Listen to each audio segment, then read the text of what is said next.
A function of writing things down is to organise thought processes into something that can be more easily understood. The words in a poem are like the lyrics to a song. The lines have a beat and a rhythm just like music. And when a poem's written clearly and lyrically, it can convey observations and emotions that tap into a shared experience of what it is to be human.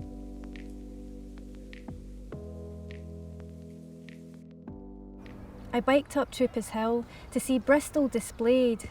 Shaped by mines and quarries, it's now a protected reserve, a win for nature since those industries decayed.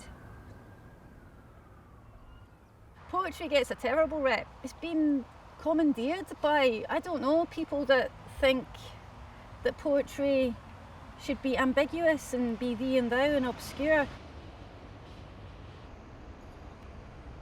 I laugh cycling down the named Granny's Lane.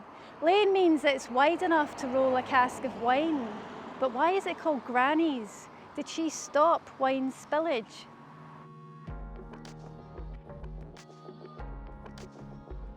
I ride my bike and I write poems and stories quite often about what I see on my bike. Poetry is a bit like music, a bit like a song. It has a short immediacy to it and can communicate really well an emotion or a feeling or a moment in time. It's different when you write a short story or a longer story, but in a poem it favours brevity. So it's really trying to condense something. Kingswood, in medieval terms, means a royal hunting preserve, where from Lodge Hill, Saxons sought and chased wild deer for dinner. Now near here, for the people's meals, it's takeaways which serve.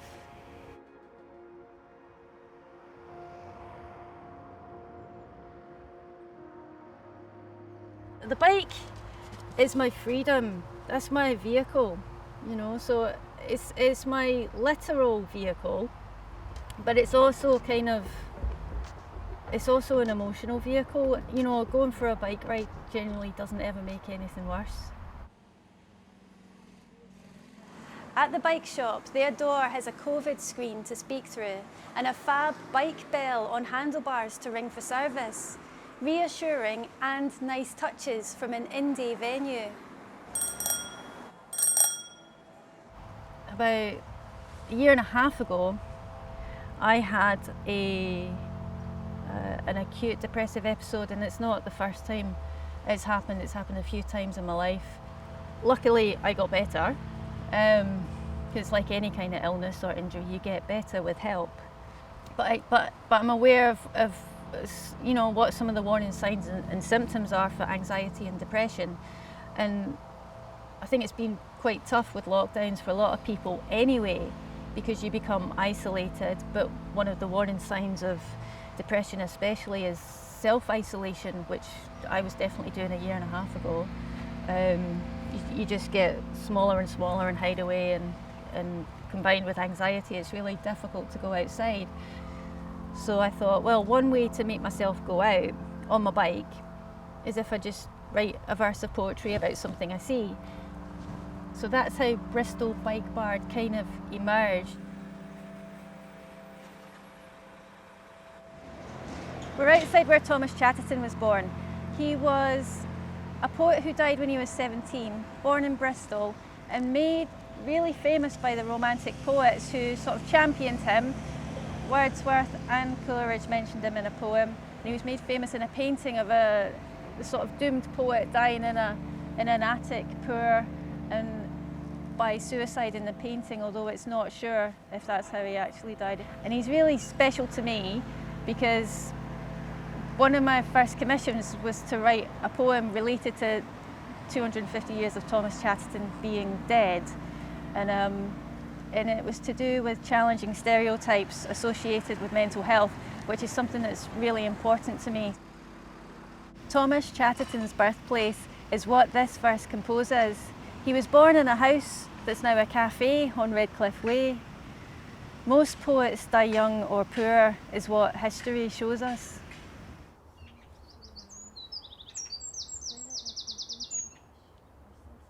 I love this tree, off Troopers Hill's beaten footpath. Me, my bike and a blackbird sat amongst seed-sowing winds. Whether it be Old English or sessile oak, perched here many hath. Some poetry is really obscure. You also have to dedicate a bit of time to read it. From school or a wedding or a funeral sometimes, usually people have got something that they do like, but they just don't necessarily regard themselves as poetry fans. There is a street in Bristol where local humour combines with a phrase people say when getting off the bus. Folks voted to name this street Cheers Drive, one of life's great signs. I decided to try and be a bit more environmentally friendly for a year, and I thought one way to do that would be to write a verse a day for an entire year. The way everything is structured, it is not easy being green, so it was about where I was going right and where I was going wrong. I'm confused by people alone in cars, getting angry at other people alone in cars. People spinning in the gym have driven. Riding a real bike reduces congestion.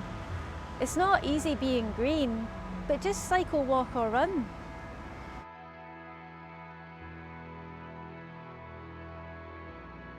I don't specifically set out to write a social commentary poem. It's because it's what I'm feeling about something that it comes out. I would go through this underpass on my commute home from work, and there'd be this guy dealing there, and he was so brazen and it was so wrong. And it was a bit the dark side of the city, you know, because this guy was just taking advantage of people and making his profit that way, and he'd be so brazen when I'm cycling home on my commute, and I'm scared, you know, going through my route home. And the underpass has got these mosaics that are making their own kind of commentary of Bristol. And it's a nice mosaic, it's all graffitied and some history is omitted, and I was so annoyed, and I felt like this would make a poem. To express it, it was like a compulsion, because it's like, how do I deal with this? There's nothing I can do in this situation. I'm just angry about it, so I can at least express it in words.